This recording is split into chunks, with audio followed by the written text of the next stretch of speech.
Chapter 109. Jeremy woke with a start and bolted upright, gasping for breath. My heart, he thought. It isn't beating. Sweat poured from the top of his head and ran down his face. He wiped it away. He felt the weight of the cast on his left arm and had a small bump on his forehead. Where am I? Jeremy thought, gazing around the room. Craig was on the other bed, lying on his side, staring at him.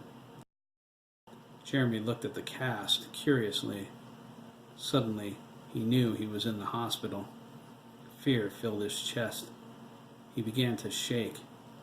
The image of his father's headless body, his hand groping his shoulder, blood spraying all over him, ripped through his mind.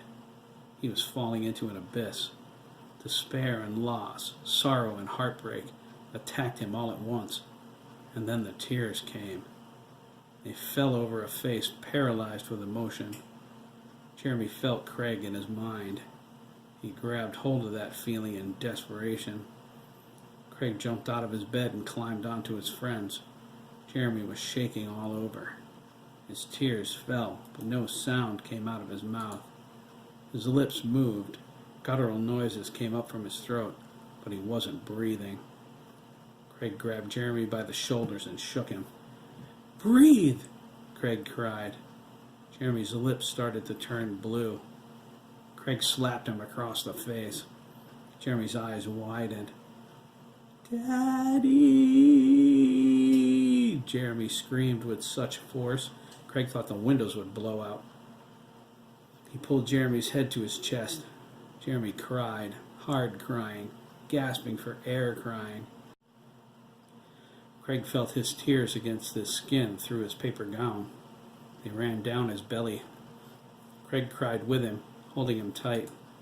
The floor nurse rushed in and was about to ask what on earth was going on when she saw Jeremy crying. She thought wailing is more like it. The color drained from her face. She stood there, mouth agape. Get out, Craig cried, his voice harsh and choked up. The nurse glared at him. Who does he think he's talking to? Get out, Craig screamed, his face twisting. Get out! Get out! I'll get the doctor, she managed to say. Craig was ferocious as he spat his words at her. She quickly dialed the emergency room and asked for Dr. Montclair, stat. Dr. Montclair. Yes, doctor. This is Nurse Templeton in pediatrics. The McKee boy is awake, sir, and he's hysterical. I'm on my way, Dr. Montclair said. Leave him alone as long as he isn't violent. Yes, doctor, she replied. Is the Dougan boy still with him? He asked, scratching his head at the top of his receding hairline. Yes, Nurse Templeton replied. He ordered me out of the room.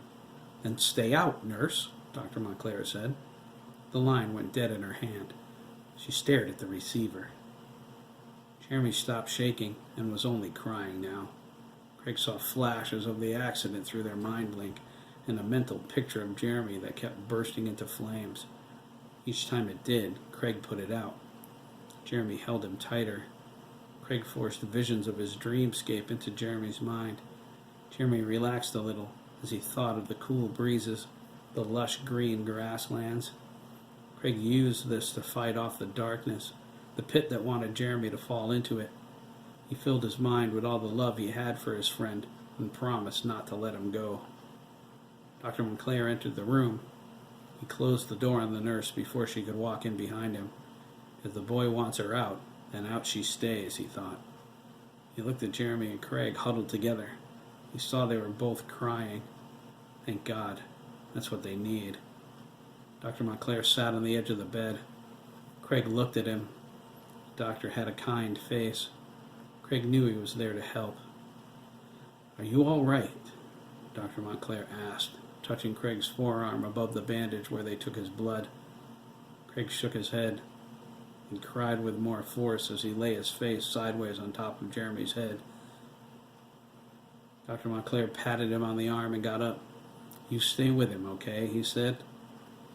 He left the room to speak with the nurse. Stay with him? Craig thought spoke. Jeremy heard the words.